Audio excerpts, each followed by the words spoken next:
To begin, attach the sensor cable to the SC1000 as shown in the video.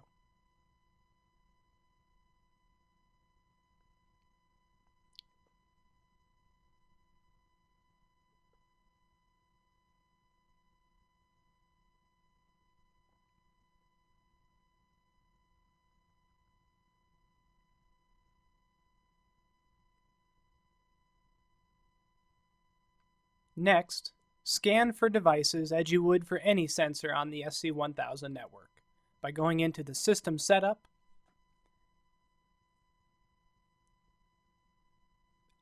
Device Management, Scanning for new devices,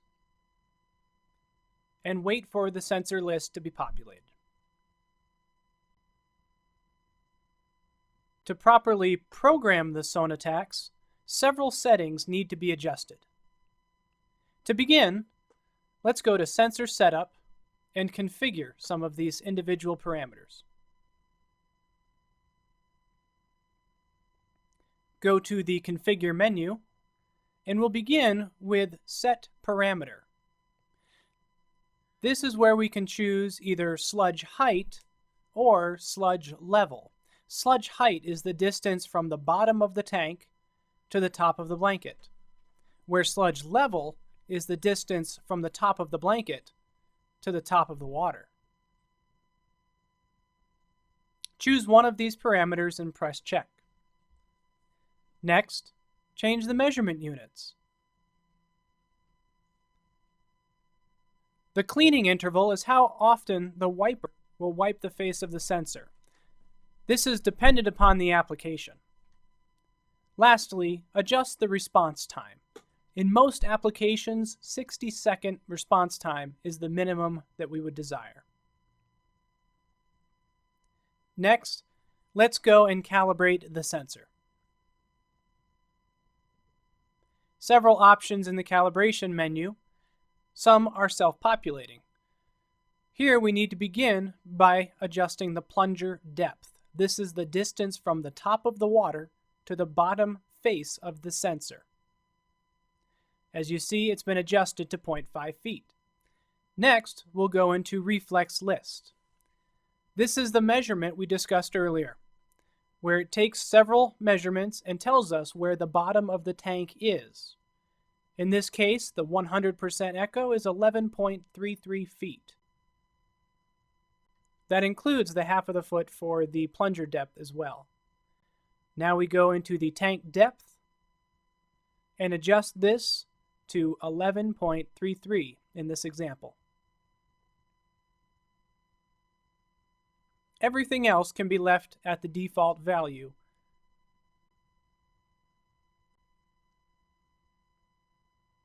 Now we go back to the home screen and obtain a measurement. Tap the screen 3 times to obtain the sludge profile graphic. Here we have a graphic of the sludge profile as discussed earlier in the introduction movie. You can see the vertical axis, the 0 at the bottom of the tank, 11.33 at the top of the tank. Also, the horizontal axis, we can see the relative echo strength at 0.30. This indicates a relatively light sludge. Here you can see the threshold cursor where it crosses the profile is 0.41 feet, indicating the sludge blanket at the time this was taken was 0.41 feet. You'll also notice there's a time difference between the time on the actual image and the time on the controller. This is because the image is a JPEG image and it was taken instantaneously at that time and will update itself periodically. Now it's time to perform a verification. Here we're using a sludge judge to obtain a core sample right next to the Sonatax. This reduces a lot of error as we get a measurement as close to the sensor as possible. In this case, we have about 1 foot of sludge. The controller shows 1.76 feet of sludge. Therefore, we need to adjust the measurement to agree with the verification method. If we look at the profile, we can see that there is a blanket a little bit to the right, and adjusting our automatic threshold should allow us to lower the measurement to about 1 foot. We'll go into the sensor setup menu, the calibrate menu, and now we're going to adjust our automatic threshold, which is in the advanced settings.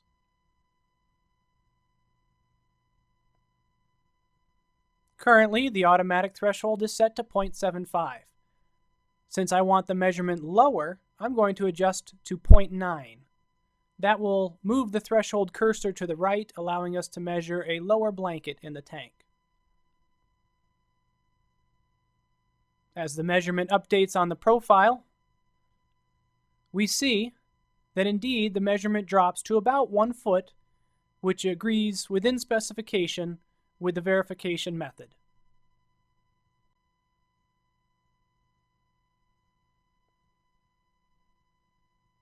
In some applications, it's necessary to adjust the auto threshold and the low level threshold. Let's say, for example, we want to measure higher on the blanket. Currently, we're limited at 0.3 on our low level threshold. To change that, we go into the sensor setup menu, calibrate menu, advanced settings, and we're going to adjust the low level threshold to a lower number.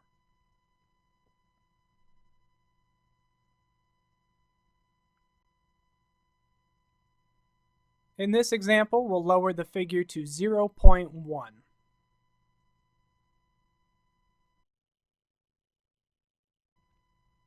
Back to the main screen. And if we tap the screen 3 times to obtain a profile,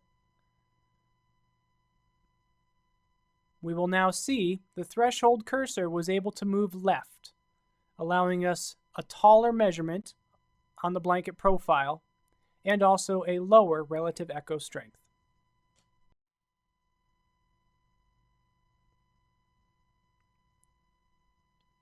Occasionally, there can be interferences from other items in the tank. Here we see the top of the rake as it passes underneath the sensor. In this example, it will happen every 30 minutes approximately, so we will use the fade out function to ignore any echoes around 4.6 feet.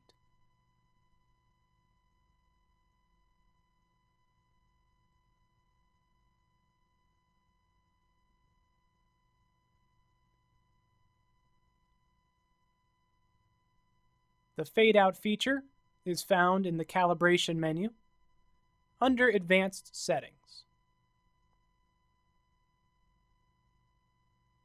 First, we must turn the fade out feature on. Currently it is on, and then set the beginning and ending measurements. The beginning measurement is 5.00 feet in this example. The ending measurement is 4.00 feet in this example.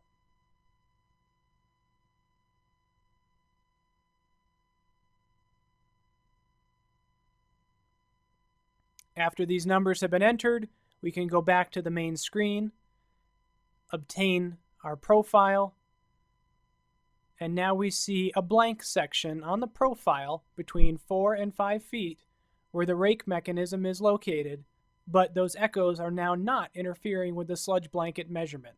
We're measuring now the actual sludge blanket at 1.14 feet.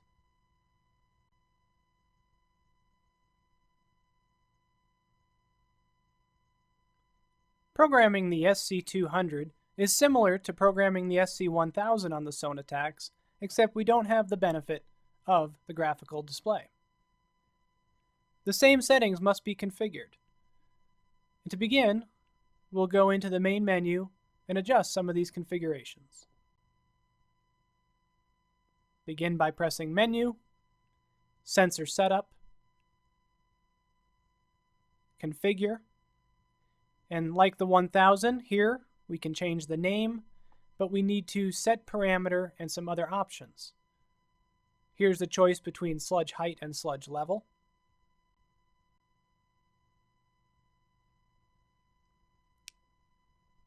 measurement units in feet or meters, the cleaning interval, how often the wiper,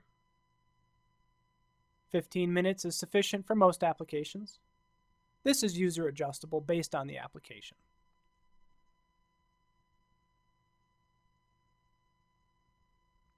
And of course, the response time.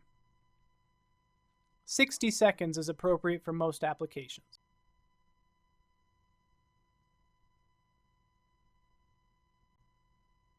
Once those parameters are selected and changed, it's then necessary to go in and calibrate the sensor, similar to the SC1000. Begin by going into the Sensor Setup menu, Calibrate,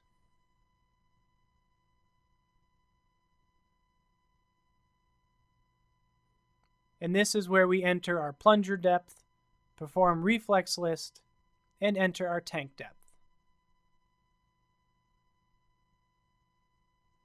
The plunger depth being the distance from the top of the water to the face of the sensor.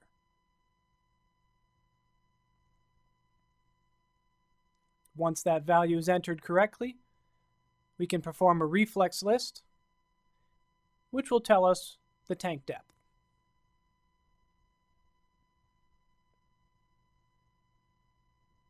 In this example, 11.41 is the tank depth, the strongest echo at 100%.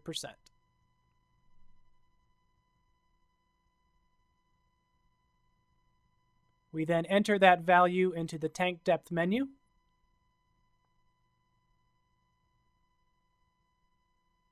By using the up and down, left and right arrow keys.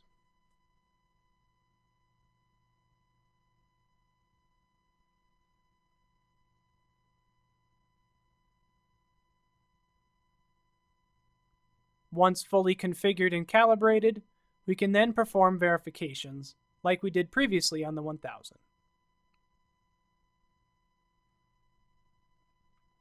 In the event we need to adjust measurements, we can go into the advanced setting options and adjust the auto threshold, the low level threshold, and the fade out feature.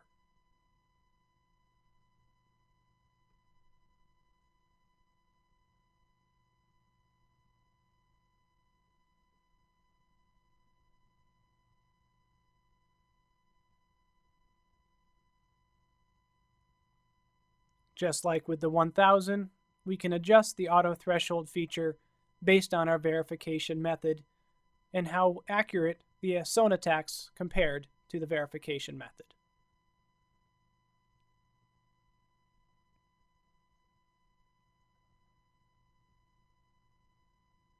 Similarly, we can enter a value for the low level threshold if we need to make an adjustment.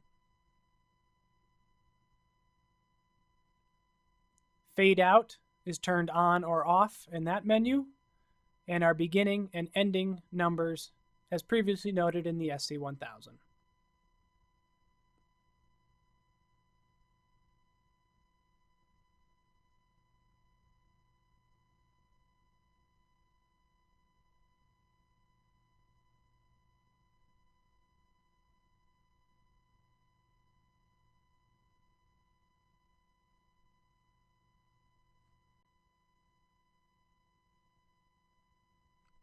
Now we have a fully calibrated and configured SC200 Sonatacs installation.